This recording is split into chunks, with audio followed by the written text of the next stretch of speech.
Saints left tackle Taliese Fuaga was named to ESPN.com's all-rookie team. Benjamin Solak put together his top rookie at each position, and at left tackle, none other than the New Orleans Saints' 14th overall pick, Taliese Fuaga. Good stuff. The Saints can't draft crowd is absolutely punching air right now, so congratulations to the front office and everybody involved who brought in Taliese Fuaga. We're going to talk about that and what it means moving forward, because in a situation where you have some, this is a pretty big deal. This is a big deal to have a cornerstone left tackle who is performing so well in your system.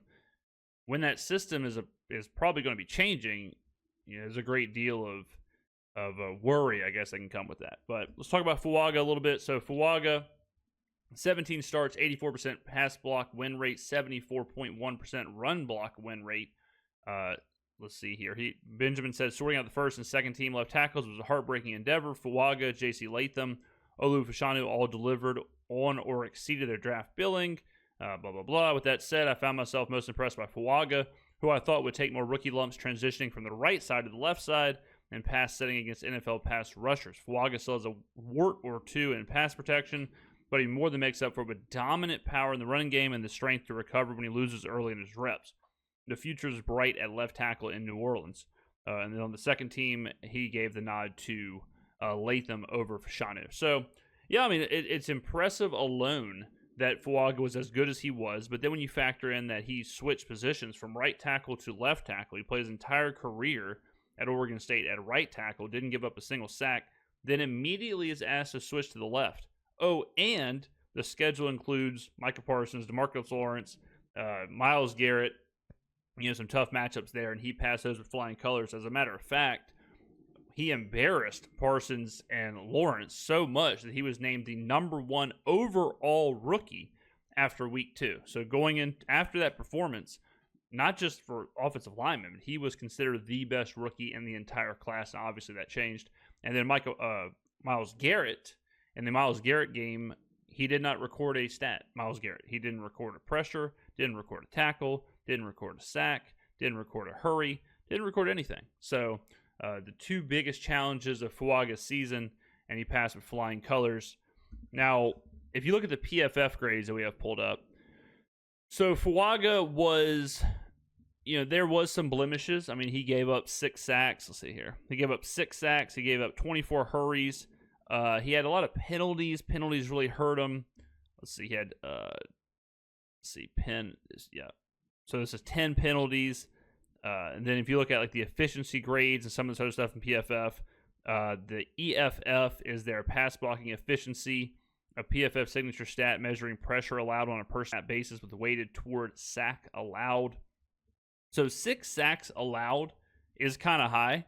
That is, let's see if it ranks. It does not, but it ranks relatively high. So, he's got to cut down on some of that, got to cut down on the penalties, but he is a rookie. You can see the grades given out throughout here. The run block grade, pass block grade, 90.9 pass block grade against Washington, 90.0 run block grade against Green Bay, 90.6 against Tampa, 84.9 run block against Tampa.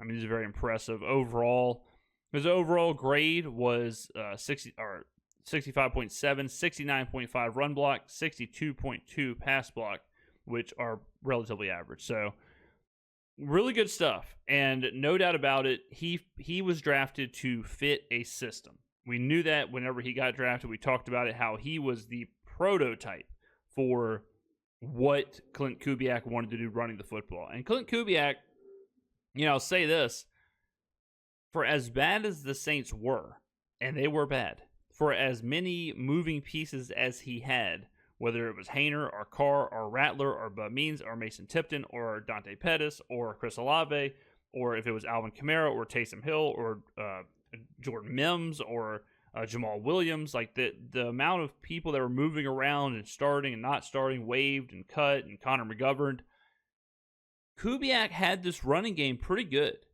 I mean, Alvin Kamara was for sure going to have his first 1,000-yard season if he plays at the end of the season. He gets hurt, doesn't finish it out, which is unfortunate, but he's cruising to his first ever 1,000-yard season. The Saints end up as the 14th ranked rushing team, which is above average. in rushing yards per game, which is impressive for a team that was as bad as the Saints were. You don't usually see that. You don't usually see a team that's 5-12, losing in most games, patchwork offensive line. You don't usually see that equate to being able to run the football at a high level on a per-game basis for an entire season. Kubiak did good things. The offense did some good things when it comes to the system. Obviously, the offense didn't do good things when it comes to results or points on the board or things like that, or keeping them competitive in games. But from just a system standpoint, Kubiak did have the system rolling at times for sure. And a big part of that was Fuaga. We knew a big part of that would be getting someone who excelled in that zone run scheme, something that Fuaga did at Oregon State, transferred easily, no problems at all as far as him coming in, meshing with the system. So what now? Because you hear all this stuff, and some of it just doesn't jive. Like some of it is kind of hard to hear, and some of it is kind of hard to dissect whenever you're sitting there looking at this, and you're like, well, like we have the best left tackle rookie in football. We have a cornerstone left tackle. We nailed our draft pick. Number 14, absolutely drilled it. Good running game, even with injuries and even with problems up front and an offensive line that was kind of piecemealed together. But that's all fine and dandy, but we know things are going to be changing. Unless a miracle happens and Clint Kubiak ends up staying in New Orleans and we run the exact same system, we know it's going to be something new. And what does that mean, right? Like how does Taliese Fuaga fit into that? How does the entire team fit into that? The Saints have the 9th overall pick going into this draft, so obviously whoever the new head coach is will have a huge say in what direction they go with that. But the Saints are in a weird spot, and I always talk about you got to kind of look at context. You got to kind of look at some of the bigger picture. You can't just look at the results and be like, well, 5-12 means the offensive line's ass. It's like, well, it means parts of it might be ass. It means some parts might be really good. Some things might be great. And an example of that is Fuaga. I see all the time in the comments where it's like, the Saints just can't stop the pass rush. They can't win on the offensive line. And then you see this come out, and it's like, well, man, that's a pretty bright spot. So this is good stuff for the Saints, good stuff for Fuaga, good stuff to build on. Obviously, we've talked about before when it comes to the draft, like you want to draft players who immediately contribute and immediately come in and dominate and can be playing at an all-pro level and can be playing at an all-rookie level if they're a rookie, So it's imperative that the Saints do that moving forward with this draft as well. This is how you rebuild. This is how you rebuild a roster. People say, like, what is there to be excited about? These kind of things. Like, these are the foundational pieces that you're going to build moving forward. If you get someone like this in the next draft at another position, and all of a sudden it's like, man, we got 3 or 4 first-year, second-year players playing at this high of a level, that is how you do it. That is how all of a sudden a team turns around. Taliese Fuaga is a left tackle. I know that offensive line play can be kind of boring as far as watching it and how it stands out on the screen. Obviously, like Malik Neighbors is the rookie selection for wide receiver on here. Malik Neighbors is obviously more of a flashy, fun rookie to watch, but Fuaga was just as good at his position. So it's up now for the Saints to move down the line, and I don't mean literally like left guard. I mean just move down the line of what they need and keep hitting these picks. Keep getting these picks right. The book is still out on a few other rookies like Kool-Aid and Spencer Rattler.